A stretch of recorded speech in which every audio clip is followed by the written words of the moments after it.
Hello दोस्तों, कैसे हो सकता हूँ। आप सब एकदम बढ़िया होंगे, खेलते कूदते रह रहे होंगे ना। तो चलेगा, और आपको पढ़ाने के लिए मैं आ गया हूँ आपका क्लास से। हम इस चैप्टर का लाया हूँ, मानव जनन के बारे में पढ़ने वाले हैं, या बोल सकते हैं इसके इंग्लिश में ह्यूमन रिप्रोडक्शन के बारे में। बस आवाज़ कम करो, कोई आवाज़ कम करो ना। तो क्या है, ह्यूमन रिप्रोडक्शन के बारे में पढ़ने वाले हैं, जो हमारा चैप्टर 3 है। तो चलिए इस क्लास को स्टार्ट करते हैं, क्योंकि आपका कोचिंग संस्था भी जो लोग बच्चे पढ़ रहे होंगे, आपको कोचिंग संस्था में अगर चैप्टर 3 क्लियर हो गया होगा तो आपका ऑब्जेक्टिव ही क्लियर करते चलना है, ठीक ना। मतलब देखिए, जितना मतलब कोचिंग संस्था में पढ़ाई होता है तो आपको मतलब ऑनलाइन भी जितना पूरा का ऑब्जेक्टिव हम क्लियर करते चलना है, चैप्टर बाय चैप्टर क्लियर करते रहना है, छोड़ना नहीं है। तो मतलब समझ जाओ, छोड़ना है यानी कि माथा पर बोझ लेना है। क्योंकि देखिए, इंसान एक तो एक खाना नहीं खा सकता है, धीरे धीरे खाता है, इसलिए पढ़ाई भी धीरे धीरे होगा, एक बार नहीं हो सकता है। तो समझ सकते हो क्या हो सकता है, कुछ नहीं होगा। चलिए क्लास को पहला नंबर क्वेश्चन सभी के आंसर लगाना चाहिए। निम्न में से कौन द्विगुणी संरचना है। अगर प्यारे बच्चों, अगर आपको नोट्स चाहिए प्यारे बच्चों, तो मेरा डिस्क्रिप्शन में नंबर है, वो व्हाट्सअप नंबर, उस पर आप ज्वाइन हो सकते हैं, न तो डायरेक्ट आप कॉल भी कर सकते हैं हम पर, ठीक है। कोई डराने वराने की ज़रूरत नहीं है, मतलब कॉल कर सकते हो, हमेशा आपके लिए फ्री रहता हूँ, ठीक ना। चलिएगा, पहला नंबर क्वेश्चन लगा, एक निम्नलिखित में से द्विगुणी संरचना है। तो द्विगुणी संरचना हमारा कहलाता है, देखिए अंडाणु है ना, अंडाणु याद रखिए, अंडाणु हो गया, शुक्राणु हो गया, युग्मज हो गया, ये सभी जो हमारा है ये द्विगुणी संरचना के नाम से जाना जाता है, ठीक ना। ये बात को याद रखना है। तो ऑप्शन क्या होगा, 30 नंबर सही हो जाएगा। यानी कि सभी है ना, अंडाणु संरचना होती है, मतलब द्विगुणी होता है। अगला क्वेश्चन है कि शरीर के बाहर होने वाले निषेचन को क्या कहते हैं। जो हमारा शरीर को जो बाहर निषेचन करता है, मतलब हमारा शरीर के अंग में नहीं, वो बाहर करता है, उस हम कहते हैं इन विट्रो के नाम से जानते हैं, इन विट्रो के नाम से जाना जाता है। क्या समझ में आ गया, इन विट्रो के नाम से जाना होता है, जो शरीर के बाहर निषेचन करता है। अगला क्वेश्चन 3 नंबर के नर हार्मोन्स की उत्पत्ति कहाँ से होती है। क्या सब बता सकते हो कि यह नर हार्मोन्स की उत्पत्ति कहाँ से होती है। तो सर हम जानते हैं कि जो नर हार्मोन्स की उत्पत्ति होती है वो हमारा वृषण से होती है। क्या सर पता है, तो याद रखना है, ऑप्शन नंबर सी होगा, वृषण से होती है। क्या, चलिए चौथा नंबर क्वेश्चन बढ़ जाओ। अभी तक प्यारे बच्चों एक जल्दी फटाफट एक बार लाइक भी कर सकते हो, लाइक कर सकते हो वीडियो को, अन्यथा नहीं मन है लाइक करने का तो एक बार सब्सक्राइब भी कर सकते हो। और कोई छू मन नहीं है तो कोई बात नहीं, एक बार आप वीडियो तो पूरा देख सकते हो ना, तो वीडियो ही देख लो, ठीक ना। चलिए चौथा नंबर का, अनुवांशिक कूट में कितने कूट होते हैं। क्या आप सब लोग बता सकते हैं कि अनुवांशिक कूट में कितने कूट हो सकते हैं। तो सर हमको पता है, क्या है, हमको पता है कि अनुवांशिक कूट में हमारा 64 कूट होते हैं, मतलब कि 64 कूट होते हैं अनुवांशिक कूट में। चलिएगा अगला क्वेश्चन है 5 नंबर कि एक शुक्राणु को सीधा अंडाणु में प्रवेश कराने की विधि। क्या बता सकते हैं कि एक शुक्राणु है वो सीधा अंडाणु में प्रवेश करते हैं, कराने की विधि क्या हो सकती है। तारे बच्चे पता है, सर हमको पता है, जो एक शुक्राणु है सीधा मतलब कि अंडाणु में प्रवेश कराते हैं, वो विधि हमारा है तो ICSI के द्वारा, ICSI के द्वारा जो किया जाता है, शुक्राणु को अंडाणु में प्रवेश कराते हैं, ठीक ना। तो फाइनली क्या होगा, तो सर हमारा बी होगा। और अगला क्वेश्चन है 6 नंबर के पित्त पिंड की कॉर्पस ल्यूटियम किस हार्मोन को स्रावित करता है। अरे पता है बच्चों, तो सभी के देखिए पता है, प्रोटोजस्टेरोन है ना, प्रोटोजस्टेरोन के नाम से जानते हैं, हार्मोन को स्रावित करने की कार्य करते हैं। और एक एक क्वेश्चन को, एक एक ऑब्जेक्टिव को एकदम क्लियर करते जाना है, एक भी ऑब्जेक्टिव को नहीं छोड़ते रहना है, ठीक ना। क्योंकि देखिए छोड़िएगा तो आपको पर दिमाग पर ही बोझ बनेगा, इसलिए आपसे रिक्वेस्ट है कि एक एक ऑब्जेक्टिव को रटते चलिए। नहीं रटा रहा है तो एक बार कॉपी में भी छाप लीजिएगा और उसके बाद याद कर लीजिएगा। अगला क्वेश्चन है कि पिंड क्या है, पित्त पिंड कार्पस पढ़ लिए। 7th नंबर क्वेश्चन को लगाना ऑब्जेक्ट ना।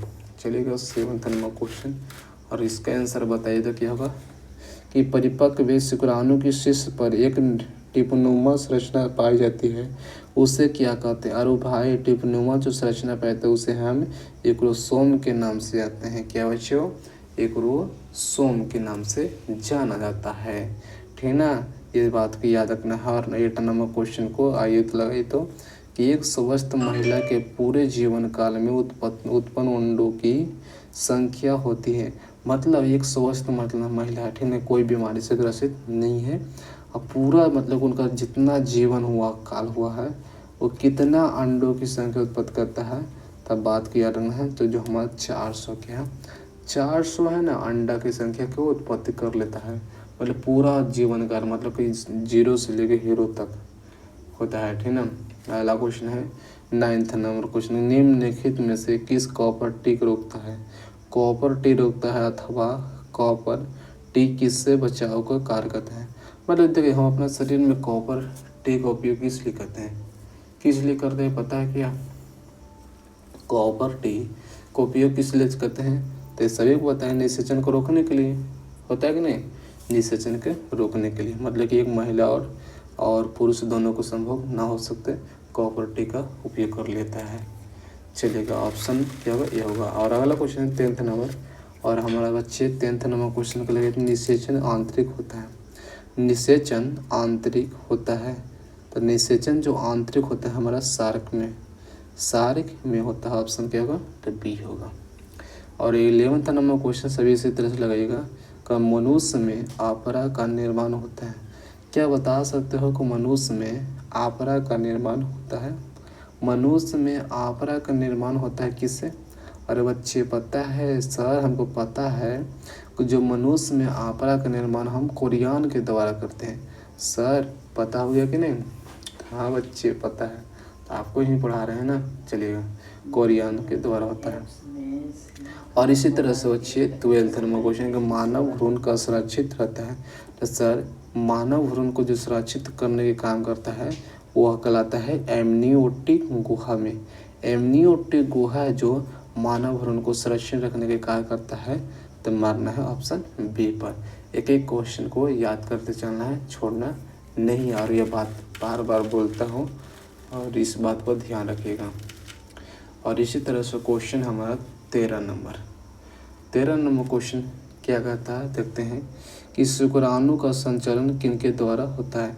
क्या आप सब लोग बता सकते हैं कि शुक्राणु का संचलन किनके द्वारा होता है? और अभी तक प्यारे बच्चों सब्सक्राइब नहीं किए हो चैनल को सब्सक्राइब भी करते रहना है। क्या यार इतना आवाज का? शुक्राणु का संचलन किनके द्वारा होता है? तो याद रखना ऑप्शन क्या होगा? डी होगा, पूंछ के द्वारा। क्या समझ सकते हो? ये शुक्राणु का संचालन हमारा पूंछ के द्वारा होता है। और अगला क्वेश्चन है 14 नंबर के मानव शुक्राणु के एक्रोसोम का निर्माण होता है। मानव शुक्राणु के एक्रोसोम का निर्माण होता है। अरे भाई पता है, जो कि गोल्जी काय के द्वारा। क्या है? गोल्जी काय के द्वारा होता है। और इसी तरह से आपका क्वेश्चन के आंसर आना चाहिए 15 नंबर का। देखते हैं भैया आपका कितना पावर है 15 नंबर क्वेश्चन बताने का। कि मादा जंतु किसमें मध्य चक्र होता है? मादा जंतु जिसमें मंद चक्र होता है उससे कहते हैं क्या? तो कि मादा जंतु जिसमें मंद चक्र होता है उससे हम गाय कहते हैं। क्या समझ रहे हैं? ऑप्शन क्या होगा? डी होगा, गाय। 16 नंबर क्वेश्चन है कि कैपेसिटेशन एक क्रिया है जो होती है एक है। तो याद रखना है। तो यह ऑप्शन नंबर मादा जनन मार्ग में है। ऑप्शन नंबर बी होगा। इसी तरह से क्वेश्चन हमारा है 15 नंबर, ध्यान रखना है। 15 नंबर क्वेश्चन को लगाते चलना है कि गर्भाशय एक पतली गिरेवा द्वारा खुलता है। देखिए गर्भाशय एक पतली गिरेवा के द्वारा खुलता है, उसे जानते हैं योनि में खुलता है। योनि में खुलता है गर्भाशय, जो पतली गिरेवा खुलता है ये योनि में खुलता है। ठीक ना, समझ में आना चाहिए। तो राइट आंसर क्या होगा? ए होगा। अगला क्वेश्चन है कि अस्ट्रोली कोशिका कहाँ पाया जाता है? अस्ट्रोली कोशिका कहाँ पाया जाता है? तो सर आपको पता है? नहीं, हमको तो पता नहीं है बाबू, तो बताओ। तो जो सट्रोली कोशिका है सर, तो हमारा किस में पाया जाता है? तो सट्रोली कोशिका हमारा शुक्राणु नलिका और वृषण में पाया जाता है। ठीक ना। चलिए ऑप्शन नंबर बी होगा। 19 नंबर क्वेश्चन के पुरुष जनन तंत्र शरीर के में अवस्थित होता है। पुरुष जनन तंत्र शरीर के में अवस्थित होता है, तो भैया पता है श्रेणी क्षेत्र में। क्या है? पुरुष जनन तंत्र शरीर के में अवस्थित होता है श्रेणी क्षेत्र में। श्रेणी क्षेत्र में मतलब ऑप्शन ए होगा। चलेगा। और 20 नंबर क्वेश्चन, क्योंकि बोर हो रहा है ना, सब लोग वीडियो देख देख के बोर हो रहे हैं, समझ रहे हैं, सबको दूर जाना बाबू। मनुष्य में गुणसूत्र की संख्या है। मनुष्य की गुणसूत्र कितनी होती है पता है? मनुष्य जो गुणसूत्र की संख्या होती है तो यह 44 + XY मतलब हो गया, मतलब कि अब लड़का होगा 44 + XY से, और एक से मिल जाएगा तो यह लड़की होगा जन्म में। लड़का के लिए 44 XY होता है। ऑप्शन नंबर बी होगा इसका फाइनल। और 21 नंबर क्वेश्चन चलिए देखते हैं कि हेमोक्रोलियल ऑपरा निम्नलिखित में से किस में पाया जाता है। अरे भैया आपको पता है? नहीं तो सर आपको तो लगता है कि पढ़े हो रहे नहीं है। ठीक है बाबू, हम नहीं पढ़े तो आप ही बताइए क्या होगा इसका आंसर। तब बताइए। तो हेमोक्रोलियल ऑपरा निम्नलिखित में से किस में पाया जाता है? तो सर हम बता देते हैं, तो यह मानव में। तो क्या होगा? तो फाइनल ऑप्शन नंबर सी होगा, मानव में। तो अगला क्वेश्चन तो बताओ बाबू, ये वो तो बता दिया कि गैमीट का निर्माण को कहते हैं। बताओ तो क्या हुआ? गैमीट का निर्माण को कहते हैं। तो सर ये तो क्वेश्चन हौला पूछ दिए, तो ये बताइएगा। तो गैमीट का निर्माण हमारा तो गैमेटोजेनेसिस के द्वारा होता है। माना है ऑप्शन नंबर ए होगा। 23 नंबर क्वेश्चन तक लगा हुआ बाबू, चतुस्रव चक्र किस में होता है? बता सकते हो कुछ? चतुस्रव चक्र किस में होता है? बता सकते हो बच्चों? चतुस्रव चक्र किस में होता है? तो भैया बताते हैं। तो ये है मनुष्य, बंदर, चिंपांजी। हमें तो नहीं लगता है क्वेश्चन सभी हो सकता है। अरे भैया हो सकता है, ऑप्शन नंबर डी होगा, सभी में होता है। और क्वेश्चन हमारा 24 नंबर पर लगाए तो क्या होगा? 24 नंबर हमारा क्वेश्चन है कि ग्राफियन पुटक कहाँ पाया जाता है? अरे भैया बता सकते हो क्या? ग्राफियन पुटक कहाँ पाया जाता है? समझ में आ रहा है क्या क्वेश्चन को? ग्राफियन पुटक कहाँ पाया जाता है? तो भैया पता है 24 नंबर क्वेश्चन को, तो मानव अंडाशय में होता है। मानव अंडाशय में क्या पाया जाता है? तो ग्राफियन पुटक पाया जाता है। तो ऑप्शन नंबर बी होगा। सर आप क्वेश्चन तो बताइए 25 नंबर 25 को बताइए तो क्या होगा इसका आंसर? तो भाई बताते हैं, नर जर्मिनल कोशिका होती है। तो सर हम बताते हैं, है ना, हम बताएंगे बाबू, हम बताते हैं क्योंकि हम ही पढ़ा रहे हैं। तो कि नर जर्मिनल जो कोशिका होती है वो द्विगुणित होता है। क्या है? द्विगुणी होती है। ऑप्शन नंबर तो फाइनली ये होगा। क्या समझ में आ गया बच्चे? और अभी तक तो आपको मन नहीं कर रहा होगा लाइक और सब्सक्राइब करेंगे ना, तो अरे भैया सब्सक्राइब कर दीजिए, आपका ही चैनल है, ठीक है। और सब्सक्राइब करने से क्या आपको पैसा जा रहा है? ये वो उंगली ठिकाना बस। दर्द हो रहा है? चलो दर्द हो रहा है ना, चलो हम दाब देते हैं सबको उंगली। ज़्यादा दर्द हो रहा है ना सब्सक्राइब करने में, जानते हो डॉक्टर ने उससे पहले चल जाएंगे। डॉक्टर भी जाके ले जाके सबका ऑपरेशन करवाते हैं दर्द का, ठीक ना। अच्छा लगेगा सबको। चलिए अगला क्वेश्चन है, गर्भाशय से किसे संबंधित है? गर्भाशय किसे संबंधित होता है? तैयार रखना है, मादा स्त्री जनन तंत्र से। ऑप्शन क्या होगा? तो 26 का बी हो जाएगा। और भैया बायोलॉजी के क्लियर करने वाले हैं आपका ऑब्जेक्टिव। बताइएगा आपका 25 ऑब्जेक्टिव में कितना सही हुआ और कितना गलती हो गया, और एक बार कमेंट भी करना रहता है। आपको नोट्स चाहिए तो डिस्क्रिप्शन में नंबर दिया होगा, उस पर कॉल कर सकते हो या व्हाट्सएप में ज्वाइन भी हो सकते हैं, ठीक है बच्चे। और क्वेश्चन हमारा 27 नंबर कह रहा है कि द्विगुणी संरचना है, बता सकते हो। 27 के आंसर आप बता सकते हो कि द्विगुणी संरचना है। अरे भैया जानते हैं द्विगुणी संरचना होता है द्विगुणी द्वितीय केंद्रक में। ऑप्शन नंबर क्या होगा? डी होगा, द्वितीय केंद्रक में। चलिए इसी तरह से क्वेश्चन तो लगाइए। आपका क्वेश्चन है क्वेश्चन आपका स्क्रीन पर है 28 नंबर कि जिबरेलिन है। सर आपको पता है क्या? अरे भैया हमको तो नहीं पता, अभी बताइए तो क्या होगा। तो हम बता देते हैं जिबरेलिन है हार्मोन्स में पाया जाता है। हार्मोन जानते हो कि नहीं? हार्मोन बहाते हो। चलिए क्या होगा इसका आंसर? ऑप्शन नंबर ये होगा। चलिए 29 के आंसर लगे। निम्नलिखित में से कौन गर्भाशय के स्तर में प्रत्यारोपित होता है? बता सकते हो कि निम्नलिखित में से कौन गर्भाशय के स्तर में प्रत्यारोपित होता है? तो भैया हम बता देंगे।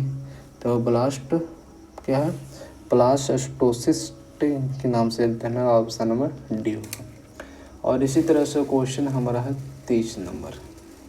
बता सकते हो 30 नंबर क्वेश्चन? नहीं बता सकते हो कि बता सकते हो? तो बताइए क्या होगा। निम्न में से कौन नर युग्म से संयोग कर भ्रूणपोष बनता है? निम्नलिखित में से कौन नर युग्म से संयोग कर भ्रूणपोष का निर्माण करता है? आई वीडियो कट कर गया। तो बात की याद करना है। तो ऑप्शन क्या होगा इसका? तो सर हमारा होता है द्वितीय केंद्रक। ऑप्शन नंबर डी होगा, द्वितीय केंद्रक। मतलब यहाँ पे पागल नहीं कहेंगे, कहते हैं बंद करो हाल ही चालू करता है में कहाँ सब पगलाया। चलो लगे 31 नंबर। किस जनन परत से रक्त तथा परिवहन तंत्र का उद्भव होता है? तो यह है मेजोडर्म के द्वारा। और 32 क्वेश्चन है कि निम्नलिखित में से कौन सी तकनीक पात्र निषेचन के अंतर्गत नहीं आती है? तो ऑप्शन है अंतर्गर्भाशय युक्ति से। ऑप्शन नंबर डी होगा। और हमारा लास्ट क्वेश्चन है 33 नंबर क्वेश्चन लगाई तो। और इस वीडियो को लास्ट क्वेश्चन सबसे अधिक तथा सबसे कम चिन्ह वाले मानव गुणसूत्र है इनमें से कौन है? सबसे अधिक सबसे कम है ना, ये क्वेश्चन पूछ दिया था। तो ये गुणसूत्र 1 एवं वाई होगा। ऑप्शन नंबर सी हो जाएगा करेक्ट आंसर, ठीक ना। चलिए मिलते हैं अगले वीडियो के साथ। और आपके लिए इस चैप्टर का बहुत ज़्यादा महत्वपूर्ण ऑब्जेक्टिव पढ़ा दिया हूँ जो आपका बिहार बोर्ड में सीधे टकराने वाला है। Thank you. मिलते हैं अगले वीडियो के साथ। और लास्ट बार बच्चे कहता हूँ कि एक बार सब्सक्राइब, लाइक, शेयर और कमेंट ज़रूर करिएगा। मिलते हैं अगले वीडियो के साथ। Thank you.